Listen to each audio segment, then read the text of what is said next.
अल्लाह गवाह है, official secret act और आर्मी एक्ट तरमीमी बिल पर दस्तखत नहीं किए। सदर आरिफ अलवी ने बिलों पर दस्तखत की तरदीद कर दी। वाज़ेह किया कि बिल दस्तखत किए बगैर वापस भिजवाए। उन्होंने दस्तखत नहीं किए, वो इन बिल से इत्तफाक नहीं करते। अपने अमले को भी कहा है कि बिल बगैर दस्तखत के वापस भेजें। अमले से काफ़ी बार तस्दीक की कि बिल्स बगैर दस्तखत के वापस भेज दिए गए हैं। आज मालूम हुआ कि मेरे अमले ने मेरी मर्जी और हुक्म को मजरू किया। अल्लाह सब जानता है। मैं इन सब से माफ़ी मांगता हूँ जो इन बिल से मुतासर होंगे।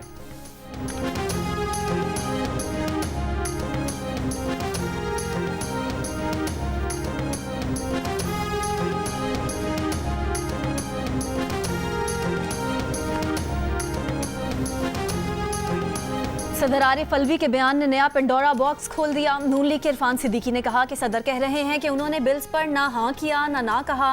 अमले से कहा कि बिल्स वापस भेज दो।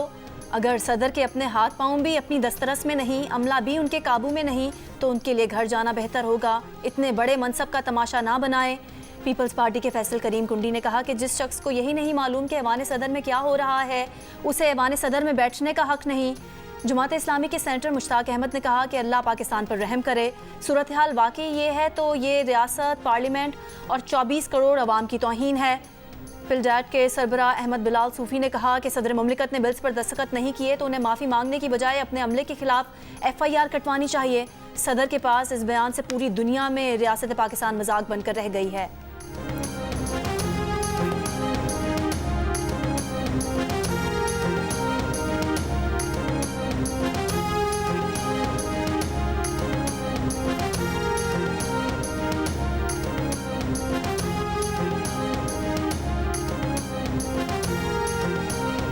सदर मुमलिकत का बयान हर लिहाज से गैर मामूली, तशवीशनाक और नाकाबिल तसव्वुर है।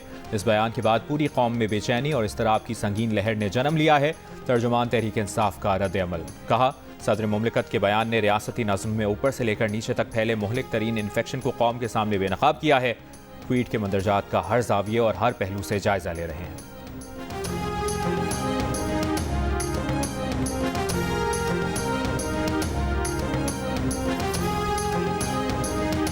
साइफर केस में FIA का तहरीक इंसाफ पर घेरा तंग। चेयरमैन PTI और शाह महमूद कुरैशी के बाद असद उमर को भी हिरासत में ले लिया। FIA के मुताबिक बाज़ाब्ता गिरफ्तारी नहीं हुई, पूछगछ की गई है। गुज़िश्ता रोज़ गिरफ्तार किए गए शाह महमूद को डिस्ट्रिक्ट कोर्ट ने 1 रोज़ा रिमांड पर FIA के हवाले कर दिया। तोशा खाना केस में कैद चेयरमैन PTI को साइफर केस में भी गिरफ्तार कर लिया गया। सेक्रेटरी दाखिला की मुद्दत में दर्ज मुकदमे में कहा गया है कि साबिक वज़ीर आज़म ने साइफर को कौमी सलामती की कीमत पर अपने मज़मूम मकासद के लिए इस्तेमाल किया। साबिक वज़ीर आज़म ने PM ऑफिस भेजी गई साइफर की कॉपी जानबूझकर अपने पास रखी और वज़ारत खारजा को वापस नहीं भेजी। साइफर टेलीग्राम उनके गैर कानूनी कब्जे में रखने की वजह से पूरा साइफर सिक्योरिटी सिस्टम खतरे से दोचार हुआ। मुल्जिमान के इक़दामात से रियासत पाकिस्तान को नुकसान पहुंचा। साबिक प्रिंसिपल सेक्रेटरी आज़म खान के किरदार का तयन तहकीकात के दौरान होगा।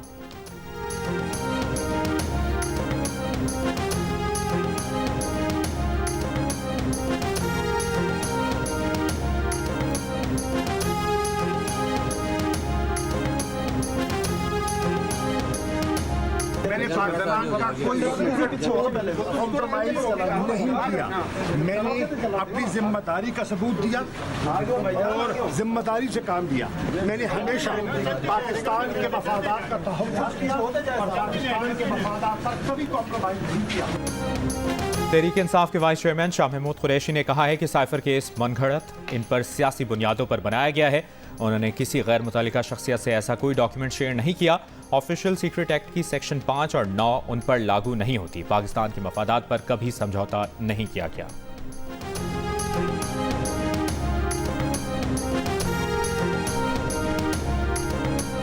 रानीपुर में पीर के घर से मुर्दा पाई जाने वाली 10 साला मुलाजमा पर जिस्मानी तशद्दुद की तस्दीक, जिनसी तशद्दुद का भी खदशा।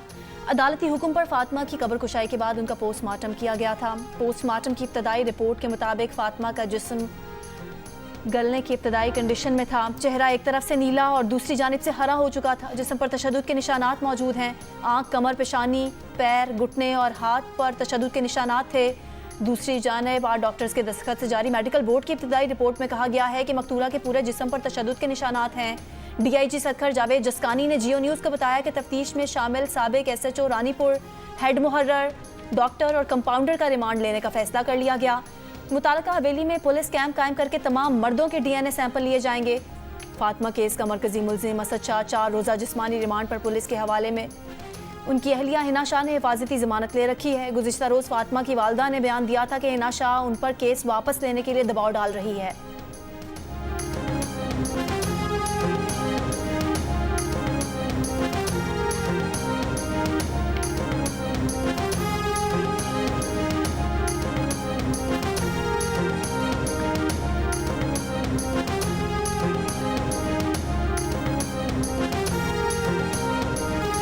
कराची से इस्लामाबाद जाने वाली मुसाफिर बस मोटरवे पर डीजल से भरे ड्रम ले जाने वाली पिकअप से टकरा गई। हादसे के बाद मुसाफिर बस में आग लग गई। अंदोनाक हादसे में 18 अफराद जाँ बहक, 14 जख्मी। आग से झुलस जाने के बाद मुतादिद मुसाफिरों की लाशें नाकाबिल शनाख्त हो गईं। शनाख्त DNA से होगी। हादसा अलसुबह 4:15 बजे पेश आया। मुसाफिर को जलकर तबाह हो गई। पिंडी भटिया के करीब पेश आए हादसे के जख्मियों को फैसलाबाद के अलाइड अस्पताल मुंतकिल कर दिया गया। जख्मियों में 2 बच्चों समेत 4 अफराद की हालत तशवीशनाक है। जख्मी मुसाफिरों ने बताया कि वो बस के शीशे तोड़कर अपनी जान बचाने में कामयाब हुए। वाक़े की तहकीकात शुरू कर दी गई हैं। मोटरवे पुलिस के DSP समेत 9 मुलाजमीन मुअत्तल कर दिए गए। इब्तदाई तहकीकात के मुताबिक हादसा बस ड्राइवर की गफलत से पेश आया।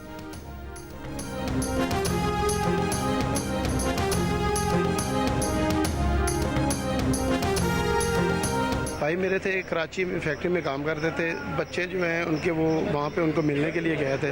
सारी बस जल गई थी, जिसमें मेरा भाई था, मेरी भाभी थी, 2 बच्चे थे और 2 बच्चियाँ जो थे वो बच गई। वो उनको वो रेफ़र किया उन्होंने फैसलाबाद में। पिंडी भटिया बस हादसे में एक ही खानदान के 4 अफराद जाँ बहक। बस में सवार मियाँ बीवी और उनके 2 बच्चे जिंदगी की बाजी हार गए। 2 बच्चियों की जिंदगी बच गई। हादसे में 2 जाँ बहक खवातीन की शनाख्त कपड़ों से की गई। मोटरवे पर डीजल के ड्रम ले जाने की इजाज़त है या नहीं, सफ़र के SOPs हैं या नहीं, नए सवालात खड़े हुए। फास्ट ट्रैक रोड पर डीजल की टैंकी से भरी पिकअप कैसे चढ़ी? टोल प्लाजा पर किसी एहलकार ने क्यों ना रोका? प्रॉपर चेक एंड बैलेंस होना चाहिए मोटरवे पे। कौन से व्हीकल जा सकती है, कौन सी नहीं जा सकती है। कहीं ना कहीं मेरे ख्याल जिसमें मोटरवे पुलिस वालों की गफलत है, क्योंकि मोटरवे एक फास्ट ट्रैक कह लें, मतलब हर कोई वहाँ पे फास्ट ट्रैवल करता है, तो वहाँ पे इस तरह के व्हीकल नहीं जानी चाहिए।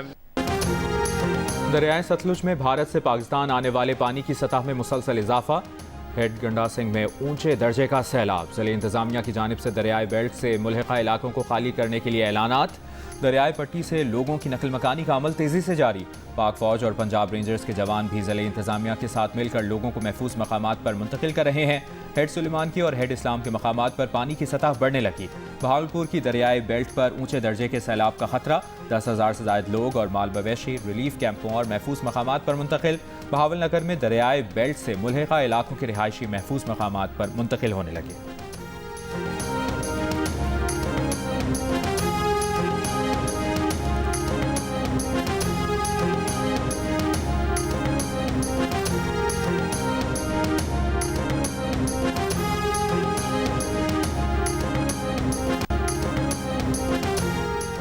इस्लामाबाद के मजिस्ट्रेट ने तरनौल में जलसा करने और शराब ब्लॉक करने के केस में गिरफ्तार ईमान ज़ैनब मज़ारी और अली वज़ीर ड्यूटी मजिस्ट्रेट के सामने पेश। मजिस्ट्रेट ने ईमान मज़ारी को कल तक थाना विमेन पुलिस की हिरासत में रखने का हुक्म दे दिया। ईमान मज़ारी की जिस्मानी रिमांड से मुताल्लिक़ कल इंसदादे दहशतगर्दी अदालत फैसला करेगी। अली वज़ीर का 2 रोज़ा जिस्मानी रिमांड मंजूर। दौरान समात इस्लामाबाद पुलिस का मौक़िफ़ था कि ईमान मज़ारी ने तरनौल जलसे में पुलिस से रोइट्स किट्स छीनी, असलहा और दीगर सामान बरामद करना है। समात के दौरान इंसदादे दहशतगर्दी थाने में दर्ज FIR भी पेश की, जिस पर ड्यूटी मजिस्ट्रेट एहतशाम आलम ने कहा कि अगर इंसदादे दहशतगर्दी की दफात लगाई हैं तो वो ये केस नहीं सुन सकते।